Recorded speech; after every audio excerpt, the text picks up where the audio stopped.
Hi, everybody. Well, one person said hi. Thank you, sir.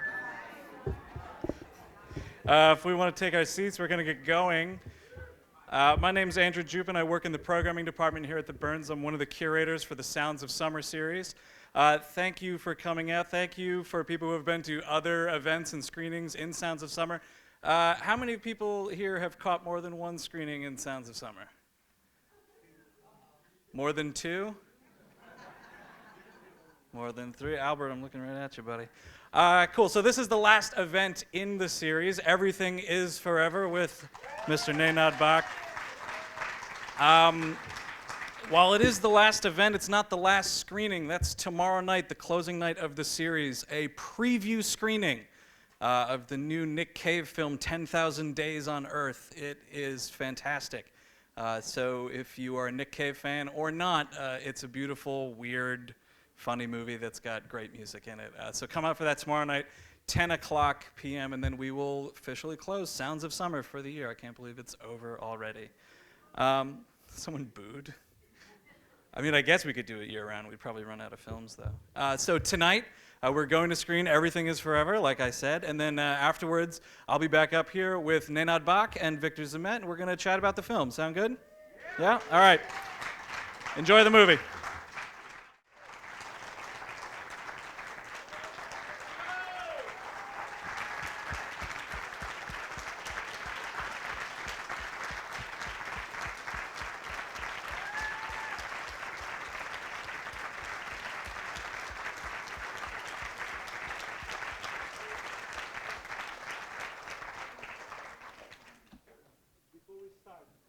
I promise.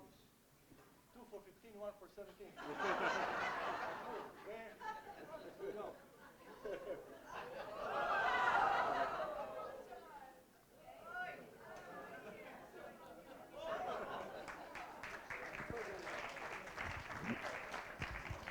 13 years, that's definitely a first.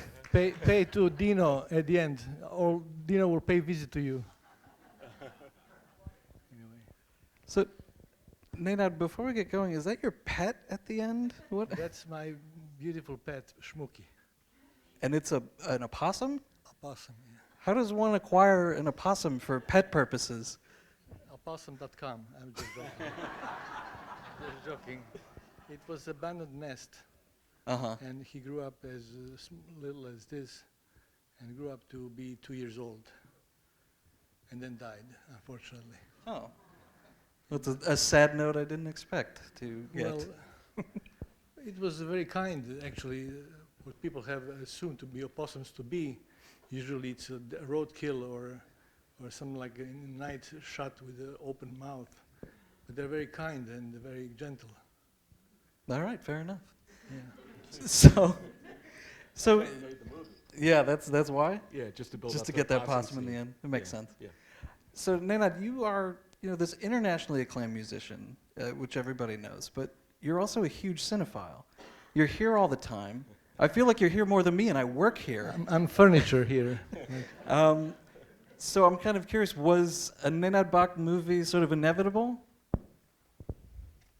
I don't know how to answer this question. Inevitable in which sense? Did you ever picture someone making a movie about you? Never. Not once? No, not really.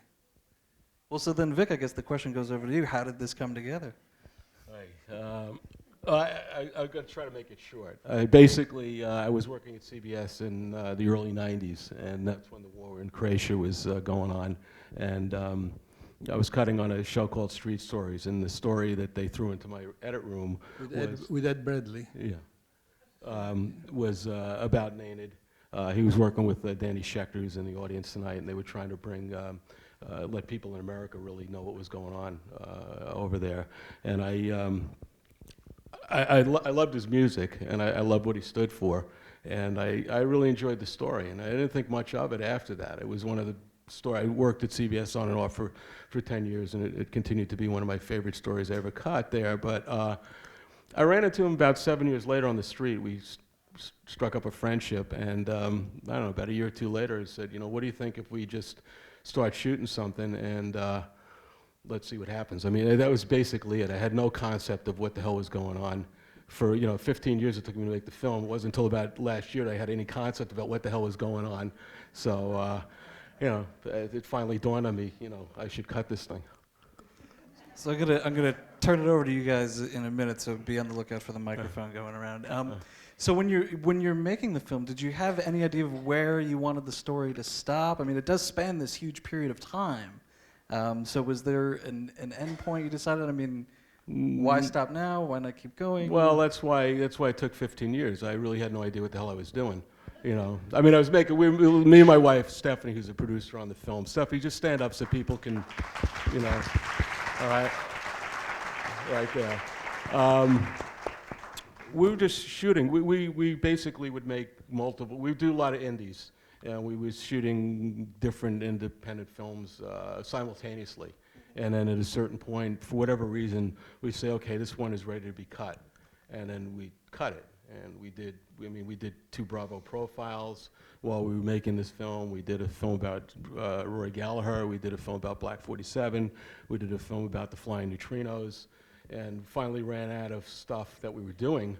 So it was like time to just figure out, if you've ever seen the film Exit Through the Gift Shop, and I know that you have, when I watched that film, and there's this crazy French filmmaker who just keeps shooting stuff, and he just throws stuff in the closet, and I don't think he ever had an intention of making a film, and when I saw that film, I thought, I might be like that filmmaker. Was there a wake-up call for you? It was kind of. And then footage hoarder of some kind?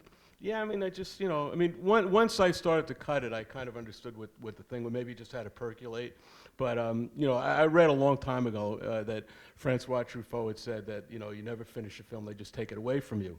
And, and which is true, but, when you're independent, basically we're making money on shoestring budgets, and it's all like, just me and Stephanie doing it. So we're not running out of money. Well, we went broke a million times, but, we could just I could just cut in my house in my underwear, and so, I mean, I'm sorry for that image, but. Hey, it's the best way to cut, okay? He knows what he's talking about. about. He's just totally free. But,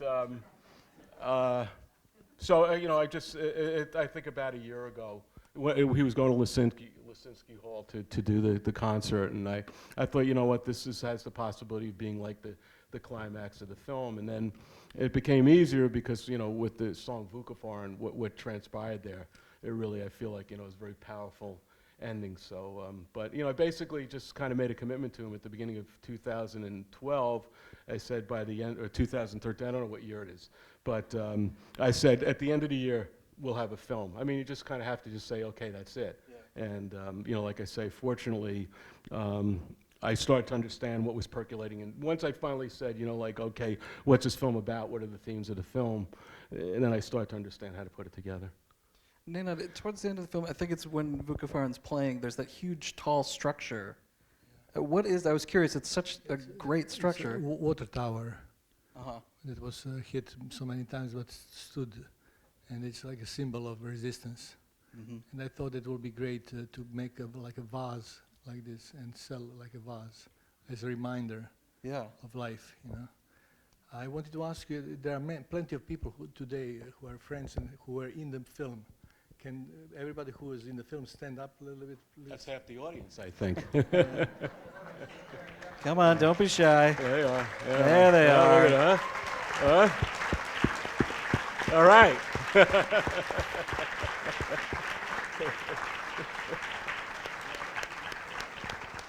So this is not this is 3 people. Stephanie, what was the humor? Joe, right? Oh no. Oh. I mean, these are people who we couldn't make film by ourselves only. There are great talent that we have here in the room, and from Grammy Awards winners to Emmy winners to not just award winner, but great people. Yeah. And I promised somebody to tell the story of Cucumber because it's not in the film, but everybody's asking me about this. When I came to this country, first week I went to the party in the Bronx, and they told me when I entered the premises, they said, "I heard you're a cucumber." They told me, the host of the party. I said, "Cucumber?" And he had the green sweater with yellow stripes. And I thought some crazy stuff in America, that I don't know. So I told him, well, you look like cucumber to me. And they laughed all night like crazy. Like, funny guy, funny guy. So a month later, I figured out what really happened because somebody told me. When I came, the host came to me and said, I heard you are a newcomer. And,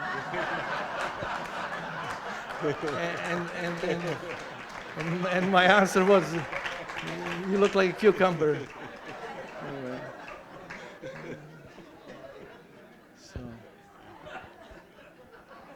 We're doing a comedy tour after this, you know. Hey, sure. Yeah. So you guys just got back. You were in Croatia screening the film. Correct. Nenad, how was that for you, screening your film in your hometown? It must have been pretty nice. How was the reception there? It was not hometown, but it was extraordinary reception, and as you could tell, it was standing ovation here. So we are keeping the record clear.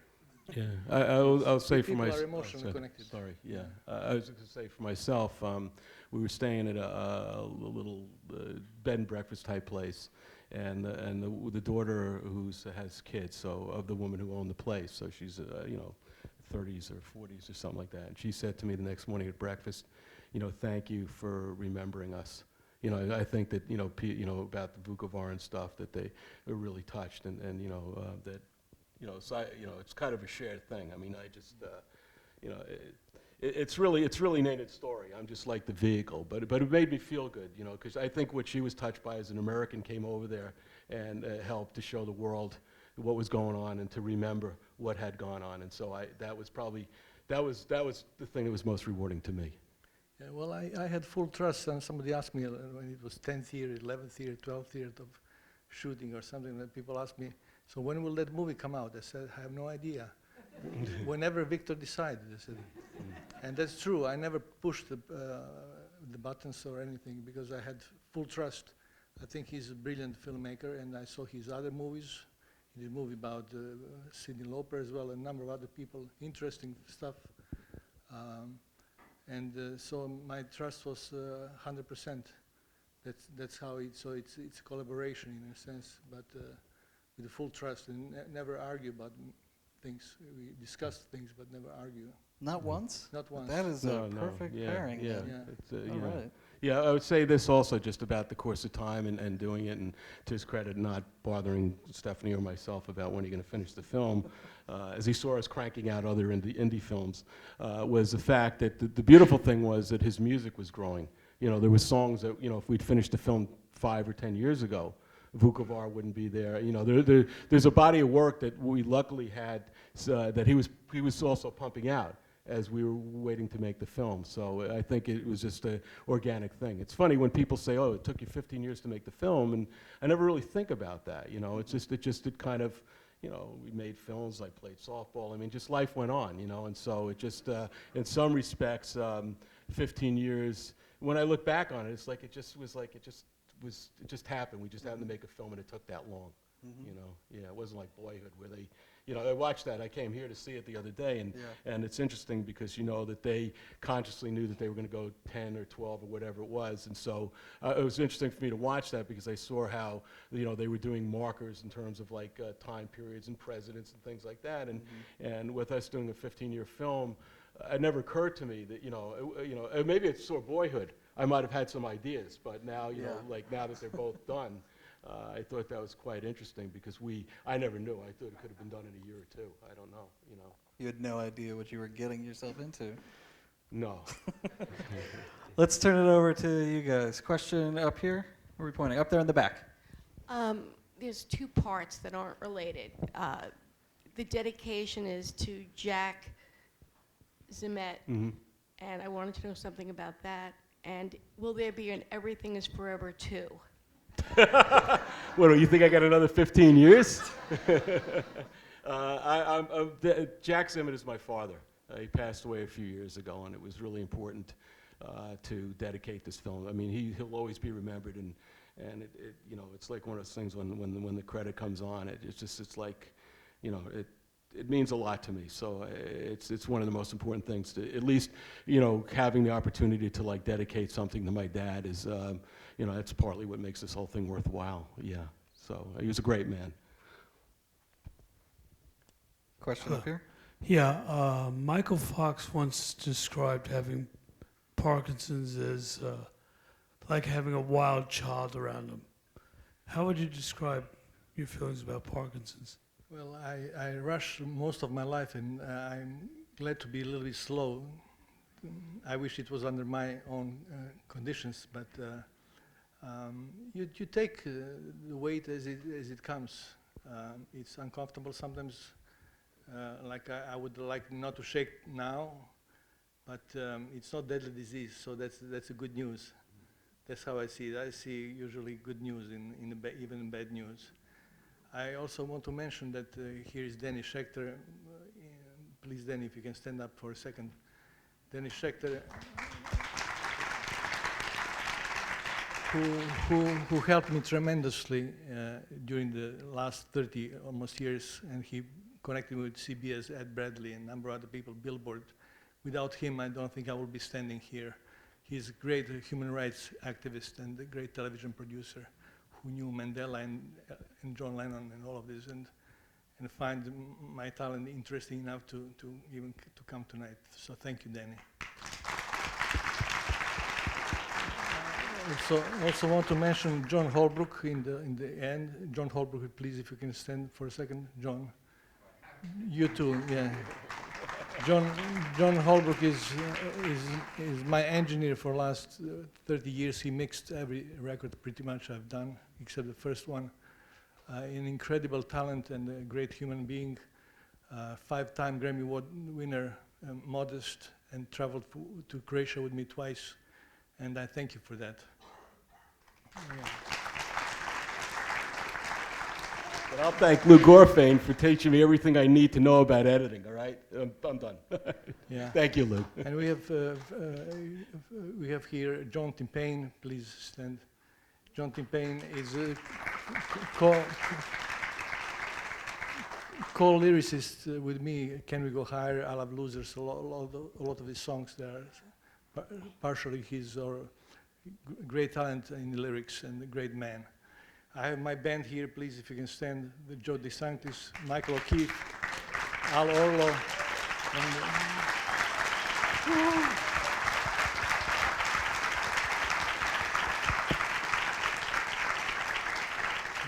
great band and great friends. And I know Richard for the last 30 years, who introduced me to John. And what I'm very happy about is my relationship with people are long-lasting.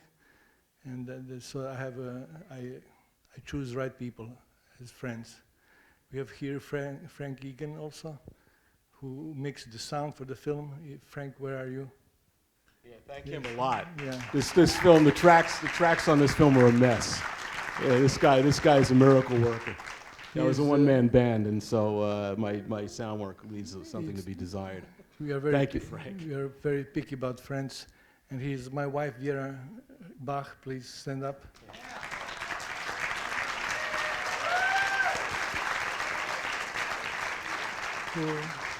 Who could take all this bullshit when I come home?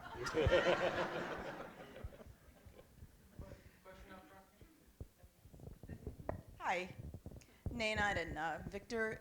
You know, you said that you weren't really sure when this movie was going to be done. I kind of, the whole time I was watching this, I think that it kind of is perfection with the time that this is finished. Because in reading the news, what I saw in all those civilians' eyes and the war-torn country, I was thinking, my goodness, that could be, you know, Israel, it could be Pakistan, it could be Syria, it could be Iran, it could be Iraq, it could be Afghanistan. And it just really resonated with me. So I was just wondering, the same way that the words of Imagine kind of are more profound today than even when John Lennon wrote them, and I know that you are a big John Lennon, you know, fan. Do you feel, Nena, that, I mean, I felt, what came to my mind was that this is the perfect time for this release, because that is universal, that suffering and the senselessness of it all, and I was wondering what you felt about it. Well, as I said, history doesn't repeat itself. History is a noun. We repeat, but we need to put pressure on governments. Just pressure. You know, if there are 1 million people in front of the White House and say we can't take it anymore, We want to take care of these people of this country, not to go around the world, for example. What I wanted to say also, men who mentioned compare me to Croatian John Lennon is here. Michael Landy, please stand. Please applause for Mike Landy.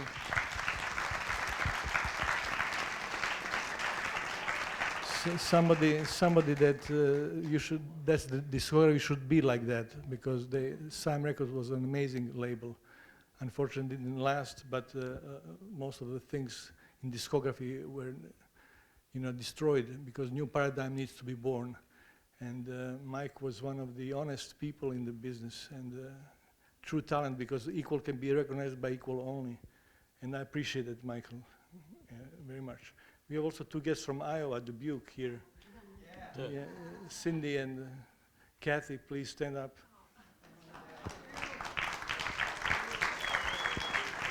So we are spreading the gospel.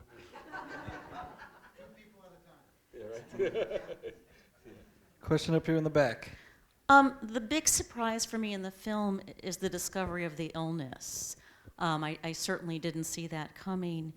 As a filmmaker, how did you decide how much to reveal? And maybe it's, your choice how much you were willing to reveal, but to me that was actually one of the most interesting parts of the film. Oh, I agree. I mean, that's one of the things about life is that, it takes twists and turns. It certainly wasn't something we thought of in 1999 that this was going to occur. But I will say this in terms of actually, 15 years of making a film, that it was quite apparent once we shot that although, it was 7 years later. We had shot other stuff during the course of 7 years, but I felt that there was anything I did from the high. I felt there was a real high when he finished the tour, and everybody was feeling good, and it was like a big victory for him. And I felt that anything that we did between then and the shock of the Parkinson's would be a mistake. So basically, I looked at some of the stuff we shot, but I very quickly said, you know what, this is the cut, this is the right thing to do, this is visceral, and the hell with everything else. So it made some of the editing easy, because I could just chuck a lot of shit, but I feel like, yeah, it's quite a shocker. Yeah, it was actually 150 hours of tape. So for each minute you see on the screen, there is 99 minutes on the floor. Right, and 97 of it are badly shot, so Yeah. I also want to quickly mention Tom Bryan, please, my attorney and friend for 30 years. Diane Cricchio, associate producer. Please stand, Diane, who helped us finish the film. We have Goran Krnjak here in the first row from Croatia. Say hello to everybody. Yeah. And we have a representative from Croatian consulate here, Mr. Kristic. If I don't. So if I forgot somebody, just stand up by yourself. Yeah. Well, Nancy and Alan were executive producers, so. Stand up. And also Family Ruley. I don't know if you are here. They're out in the merch. They're out there. They're doing their thing. You saw Stephanie. She was doing the merch table, and she's true to form. And Dino, the production manager, are out there. And so we have a great team. Yeah, and put a lot of money in we have Bob Ruley and the family here. Bob Ruley and the family, please. No, Bob Fearer, sorry. I'm looking at Bob Fearer, and I'm talking about Bob Ruley. Sorry about that. Anyway, the whole family is here, and I appreciate that. Got a question up here in the front? Yes, I have a question. Dobro večer, Nenade, kako ste? Hvala lijepo. Yes, good evening, everybody. I'm so happy to be here, and the one thing that I liked the movie a lot, and I got to understand and know you more through the movie, and what I liked was the sense of humor. It was really, it went like a little thread through it, and it was constant. It was very positive and very, very cute and honest, and I really enjoyed that. Now my actual question is. Does he really like that? Yes, I really do, and I give credit to you as well, probably because you, as a director, obviously you knew what you were doing, and it was really, really visible and very, very, very positive. No cucumber story in the film. No cucumber story. Was there? It'll Was never there? be in there. Was it that gives you a cut? laugh here at the thing, otherwise you have nothing to say. You're right.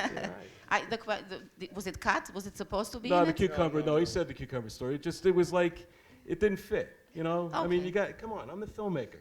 All right? Did I ever complain? No, but now it's coming out. So what's the question? Now the question is: are you taking the movie to Croatia? How are the people there, or former states of former Yugoslavia? Are they going to be introduced to it? Are you planning to present it? Is there anything in future, for that? We hope for distribution. Yeah. you could Well, say. we're trying to get distribution. I mean, I have to say that right now we've been talking to some sales reps in California, and which will give us our best shot at having people see the film. Which is we actually just started another crowdfunding campaign to help us with distribution. So anybody who feels like they want to help support the film can go to everythingisforever.com, and there's a crowdfunding portal there, and you can just see what we're up to. But as independents, we're operating with no money, and we're fighting against a million other films that are out there. But I feel like if we can, get a sales rep to at least get it before the people who can make decisions, well, then we could at least get an honest shake. I don't know what'll happen. It's a tough racket out there. It really is.